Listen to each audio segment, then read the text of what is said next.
can repeal a bad law, but put a bad idea in the Constitution and Virginians could be stuck with it for generations. This November, voters will decide whether to permanently enshrine unlimited zero-safety abortion in Virginia's Constitution, and the abortion lobby is counting on people voting yes without ever reading the fine print. So today and again next week, we're breaking down the arguments being used to sell this amendment and showing you what a yes vote would actually do. Joining me is Jonathan Bowell, a church planting pastor and the newest member of our team. From the Family Foundation, I'm your host, Candi Cushman.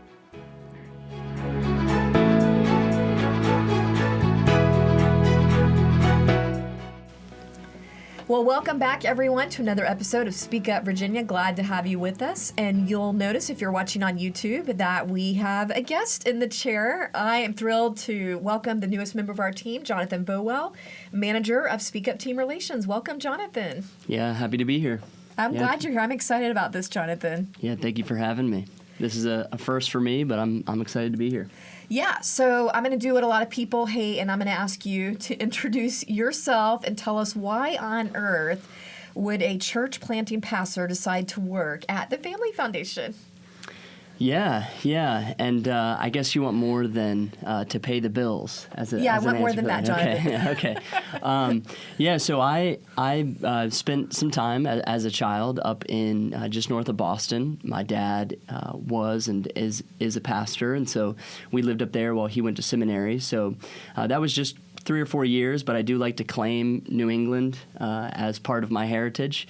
And then we moved down to Richmond, where I spent the bulk of my childhood. So I grew up in the West End. I went to Godwin High School, and we moved to Richmond to start a new church. So grew up in a church planting environment. Our church met in elementary school and then a high school. We bought some property and moved out there. And so that was my experience growing up. Mm-hmm. My parents did a great job of teaching me the gospel and how to follow Jesus. And I think my faith, my relationship with the Lord kind of ebbed and flowed as a kid. And then when I got into high school, I think just the crowd that I ran with, we had a bit of a gang, if you will, if you can consider a bunch of... You were a member of a gang, Jonathan? Yeah. If you can consider, a bunch of middle-class white kids in the suburbs a gang. But we were running around causing all sorts of trouble. I, got into drugs and alcohol and just sort of... My story is a bit of the prodigal son, right? Mm-hmm. I scorned the legacy that I had inherited and chased what the world had to offer. And by God's grace, I found that that wasn't much. And when I was a freshman in college, I went to Radford University to study art. I wanted to go to VCU, but my grades weren't good enough.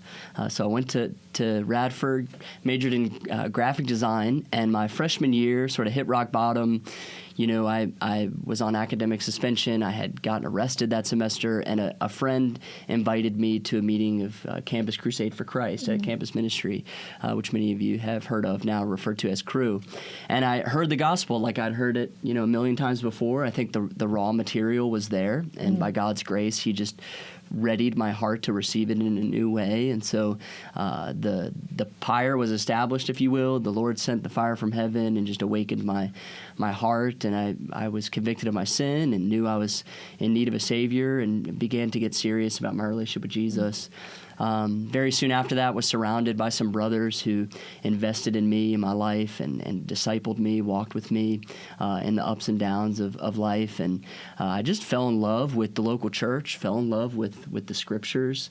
And I finished school by God's grace, took a victory lap there on that one, and graduated with a graphic design degree. So I was working as a graphic designer, got married to my wife, Nikki, who I had met in school. We've been married now for 13 years. 13 years, yes, 13 years. Yeah, you better get that right. It's on tape here. Yeah, I know. I don't know. I'll just ask her not to listen, I guess, okay. if I get it wrong.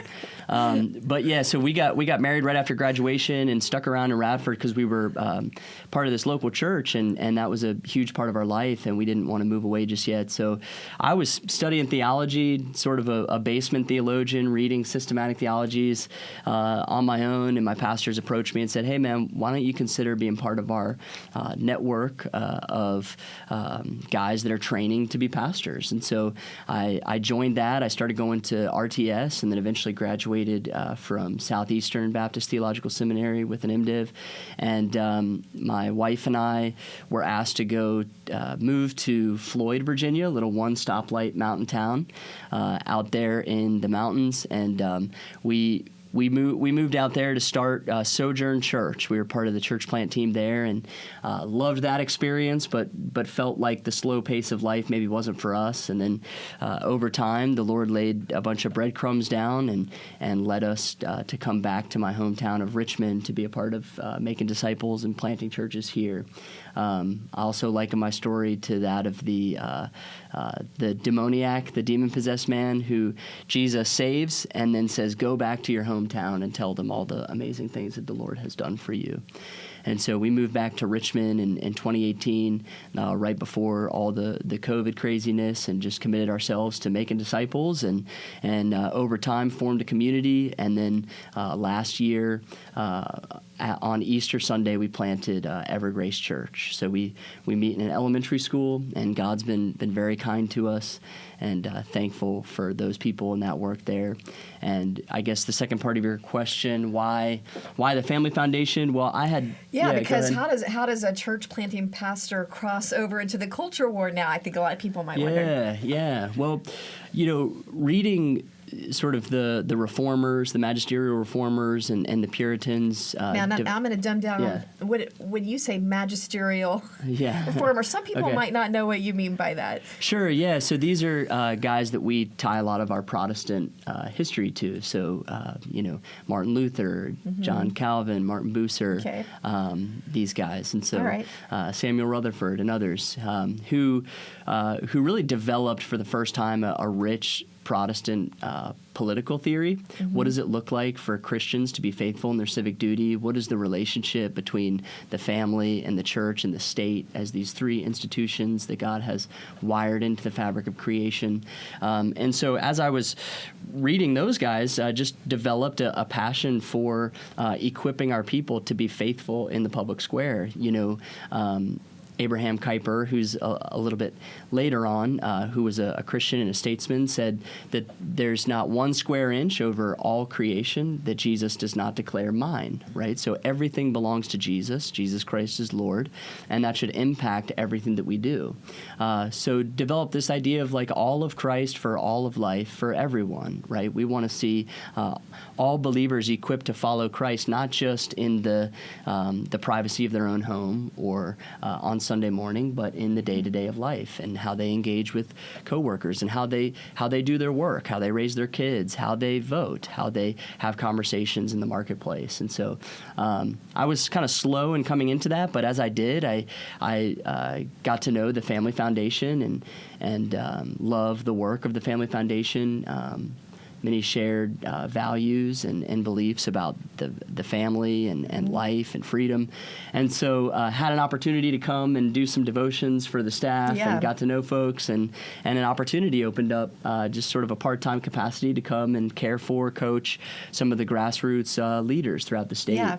And it felt like a nice overlap. As a pastor, my first and foremost responsibility and calling is to my people and to our congregation. But if there are opportunities for me to serve in ways that overlap well and allow me to do what God's gifted me to do, then I want to be faithful to that. And so it's been really cool just to see the overlap in the short time that I've been here.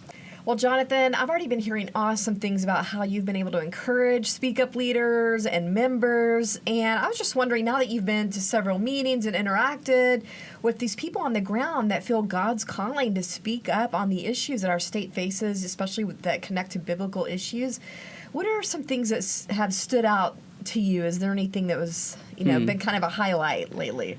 Yeah, a few things come to mind, but maybe one that's worth sharing is just the ordinariness of the people that we're working with. you look throughout the scriptures, and God loves to use underdogs. The Lord roots for the underdog. We've been watching the World Cup, and I tend to root for whichever team is not supposed to win. I just love rooting for the underdog. And that's sort of the heart of God. He loves to do things in such a way that only He gets the credit.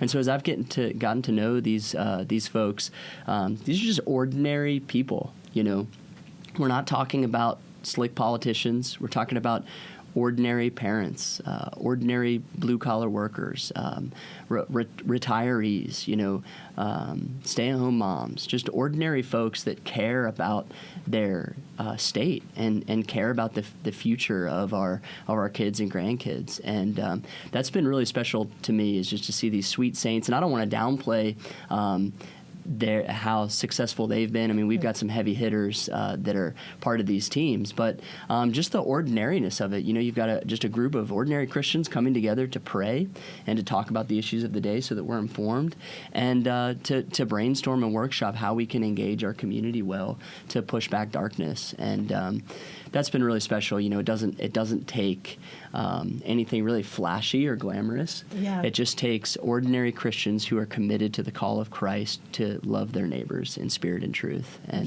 that's what we've been doing. All right. Well, Jonathan, I think that kind of gets us right where we need to go next, and that's talking about this abortion amendment. And I feel like that battle is starting to simmer more, maybe even getting to the boiling point now, because every voter is going to have to make a decision on this, needs to make a decision on this, and register their voice in November, this effort to enshrine unlimited abortion in our state constitution. And actually, you can early vote on this starting September 18th. And Right. We're starting to see that reflected with more and more op-eds coming out and statements. And it really does seem like the Planned Parenthood and Spamberger lobby has now gone into overdrive. I feel like almost every week we've been seeing op-eds come out. And we're just going to put a few headlines up here showing some of the ones that have come out. And you can see they really try to peddle this lie that unlimited extreme level of abortion is so-called health care. They try to rely on fear tactics, that this is somehow going to hurt care for miscarriage for women, basic care for women, and we're going to address all that. But also in a previous episode, Victoria and I had also shared Governor Spamberger and many of the leftist legislators were putting statements out right at the anniversary of Dobbs, and that kind of just seemed like the kickoff point for this whole flood of information that's been coming out, propaganda coming out. And you can see, we'll put on the screen one of her statements that was widely shared by leftists. And if you're paying attention to all this, it really becomes pretty clear that once again, the left has gotten the talking point memo, and all the points are pretty much repeated and the same. And I thought we would just boil them down. The most common main arguments that we are seeing out there in all these headlines to try to convince voters to vote yes on this extreme amendment. And I think it's all kind of fear tactics. So I'm going to list those off real quick, Jonathan, and then we're going to address some of these. And I love having you here with the pastoral perspective also to weigh in on this. I think it's going to be awesome and very helpful for our listeners. So if we were going to boil it down to the top three people are seeing out there, the number one, I'd say, is you have to vote yes to protect Roe and keep all abortions from being banned. You have to vote yes, protect Roe v. Wade. Number two, nobody should get between a woman and her doctor. I'm sure we've all heard that refrain before. And number three, women need this. They have to have this in the Constitution, or they're not going to get the basic pregnancy, the care that they need when their pregnancy goes wrong, is kind of how the refrain goes. So we're going to address those, and we're going to continue addressing, I think we're going to start with the first one, then we're going to address the next two in part two of next week if this goes according to plan. But first, Jonathan, you're a pastor, as we have established very well here, and you're about to spend 2 episodes talking about these arguments and how to counter them. How do you start with people who don't personally see this the way you do? Maybe they're not at a pro-life place. How do you start with that?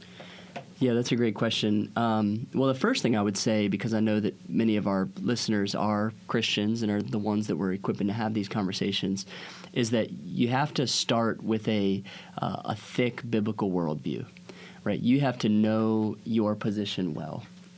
We're not pragmatists. We're not utilitarians. We're not sentimentalists. We're Christians. And so we're people of the book. So when we enter into conversations with anybody about anything, we want to know, well, what does God say about these things, right? And so I know this has been established on the podcast, and this is sort of common knowledge, but it's an important refresher. We have to know, what does the Bible say about human life, right? Where does human life begin? Who is the author of human life? And we have to understand what an abortion is. When we're unjustified killing of a human life falls into the biblical category of murder. And so these are big deal issues to God. They should be big deal issues to us. And if we lived in a world where people were rounding up the elderly and killing them, or rounding up people of a different ethnicity and killing them, they would be an uproar, right? And so that's what's happening, that the youngest and the most vulnerable among us are being, in a sense, rounded up and killed for convenience. And so that needs to be our starting point. We need to understand what's going on here. Now, I'm not saying that we use all that same language in a conversation with somebody about this upcoming amendment, a neighbor. Maybe we do.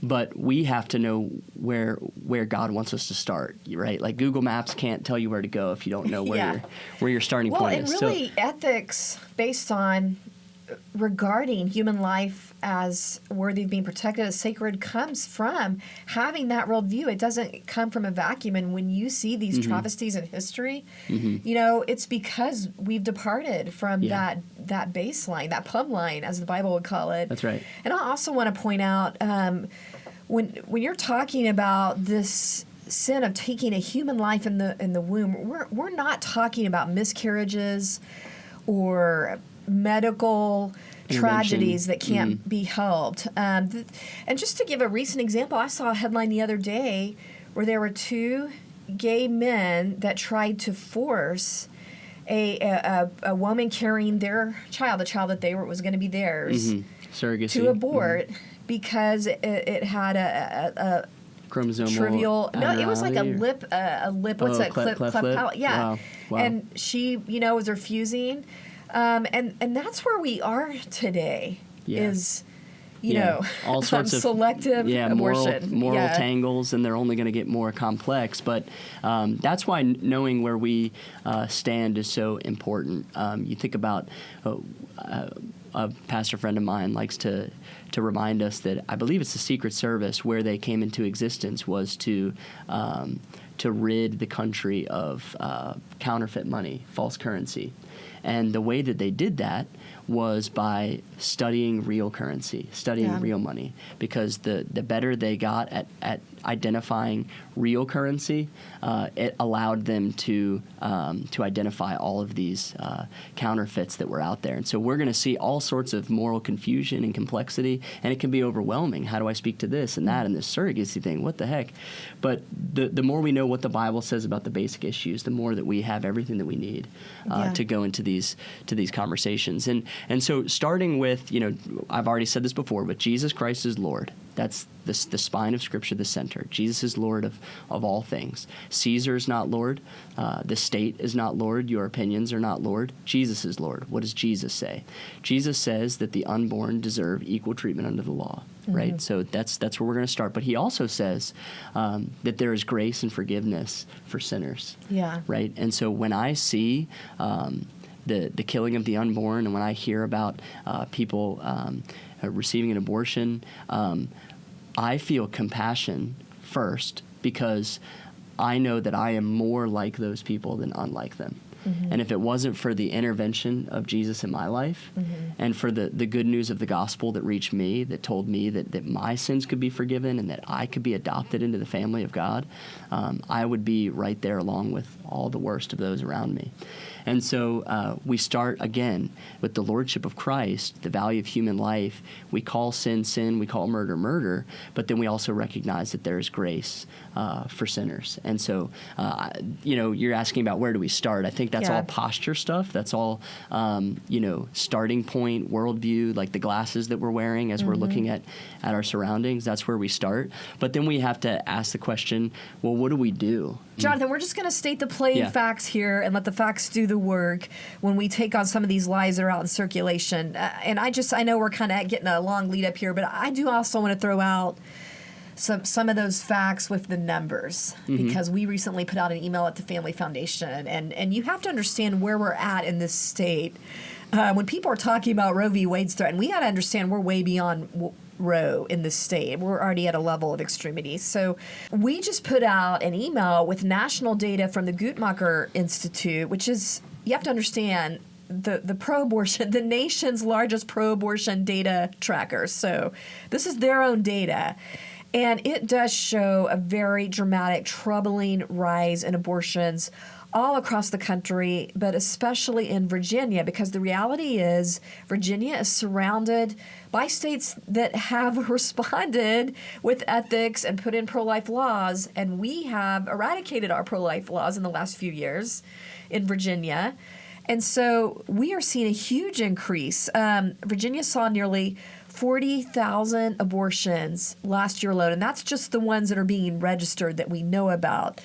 In the last 7 years, the annual volume of abortions in Virginia, get this, grew 126%. And that's because we're now the most extreme abortion state in the South, and a lot of those other states surrounding us that have better laws, that their people are traveling to Virginia, and we're now becoming an abortion tourism hub.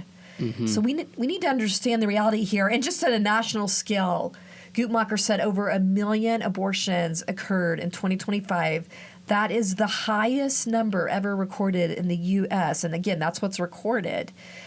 And so the reality is you're seeing an increase since Dobbs, since Roe v. Wade was overturned. You're seeing an increase. So this kind of lie they're putting out there that we need to put in something in our Constitution to protect some kind of limitation. No, just leaving it status quo, there's not a limitation right now. So that's kind of the reality.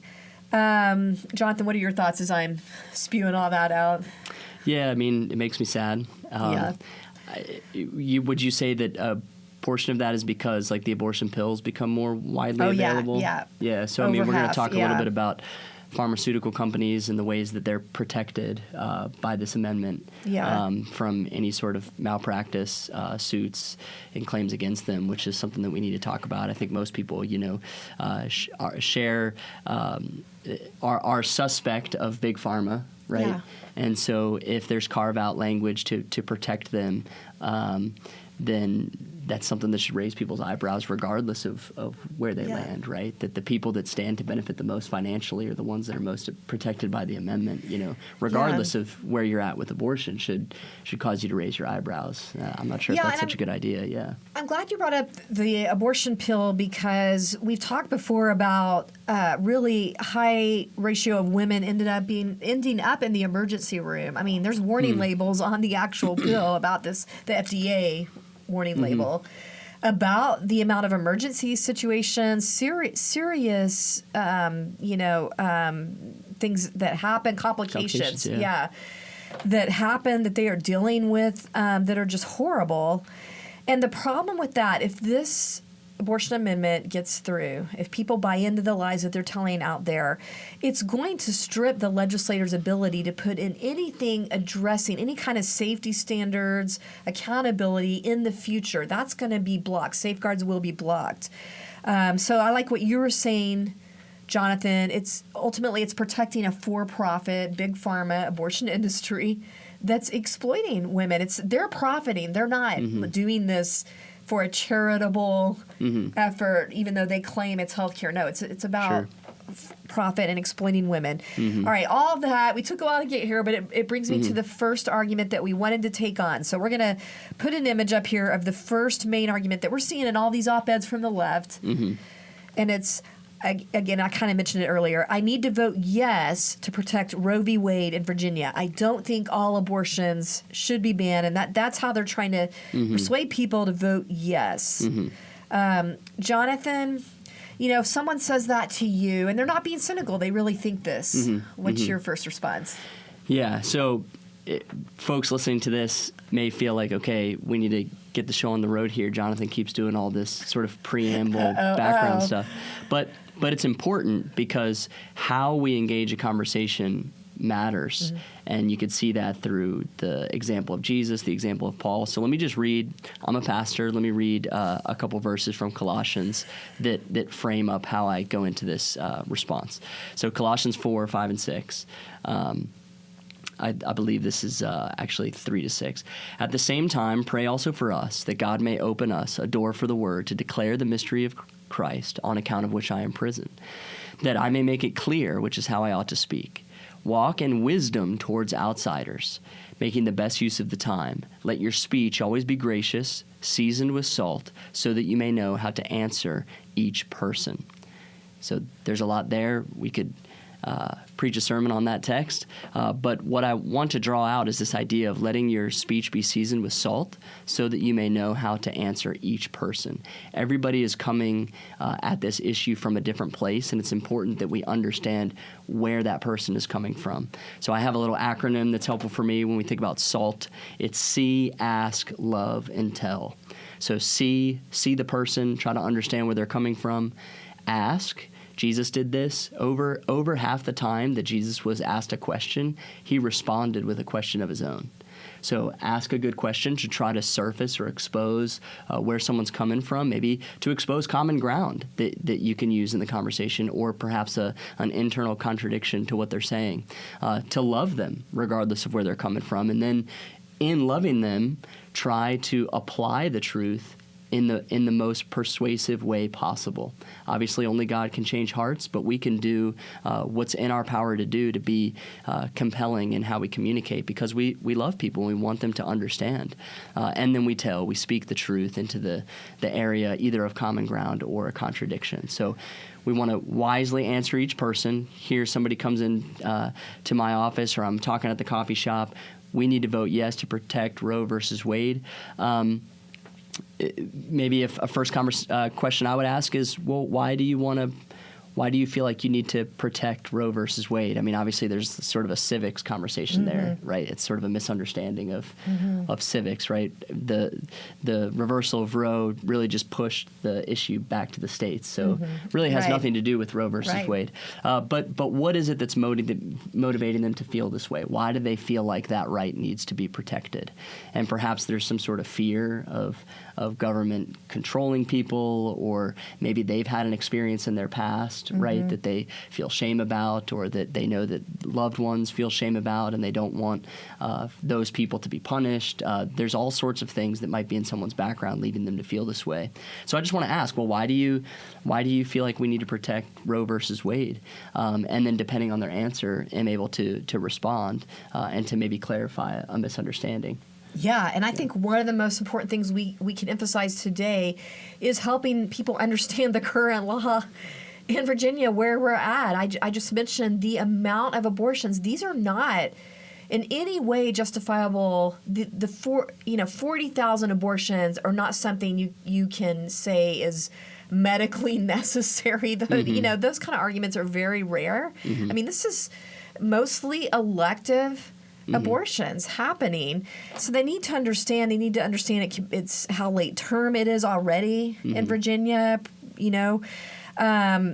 and the fact that a no vote doesn't change any of that. If you vote no, it's status quo, already almost one of the most extreme abortion states in the nation, definitely in the South. But if you vote yes, there's nothing to gain from this, because all you're going to do, you're not going to change any of that, but you're just going to eradicate parental rights. We're going to get into detail in that in part 2 next week. But you're going to undermine this ability to protect women, because there's shield language in this abortion amendment. And that's the thing, is people aren't being given the actual amendment. Right. But there's shield language in this abortion amendment. And when we say shield, it has language shielding anyone aiding or abetting someone to get an abortion. So that can be legally interpreted to be anyone giving a parent, a young girl an abortion, anyone giving an abortion. It can be a predator, a trafficker, helping a girl get an abortion. You've really made it really hard for women to get justice if that abortion is done in a way that harms them physically. So it's, if you read the actual language, we'll put a image of our red liner up here that we have on our website as a resource. You will see that it's all about protecting the abortion industry and big pharma. It's not written in a way that's all about women. Right, and that's a helpful point, because when we say, why do you want to protect Roe versus Wade? Why do you want to protect a woman's right to reproductive freedom, even if you're willing to concede that language, which I don't use that language, but if I was going to concede that in the conversation, it's probably going to come from some sort of desire to protect women, protect women's rights, right? And so then you could say, okay, I also care about women. I care about protecting women. Certainly I care about protecting the little girls in the womb that are being killed. But I care about all women. Jesus cares about women. So let's talk about the best way to care for women. This amendment doesn't do that, right? And so you're appealing to the common ground of the concern for women. Now, I do think more often than not that's a bit of a red herring, a smokescreen in a way. I think people just want to do what they want to do, and they don't want to be inconvenienced by a child, because it's hard. I got 2 kids of my own. It's hard. It's a sacrifice. But you've prayed for those kids. That's right. Yeah. That's right. And they're nothing but a blessing. So. Yeah. So anyways, we can get into more of that later, but just to say, finding that common ground. Somebody once said, one last thing, Candi, said, we've got A doctrines and B doctrines. A doctrines might be things that the person we're talking to doesn't agree with. Yeah. B doctrines are areas of common ground, and it's almost like we build a float with these logs of B doctrines to then bring the A doctrine sort of across the river to their understanding. And so a B doctrine that we can agree with is that women matter and that they should be cared for and protected. Right? Yeah, and you got 2 different perspectives here at this table. You got the pastor shepherd perspective that wants people to meet their creator, to know them and how he cares about their lives. And then you got me more in the policy world of this. And even if you're the person listening is talking to someone that doesn't even go to church, doesn't have share any of your worldview, they need and can be concerned about basic bottom line safety for women. This amendment is too risky, too permanent, and what it's going to do to parental rights that we're going to talk about next time. So I'm going to just we better sum this up, Jonathan.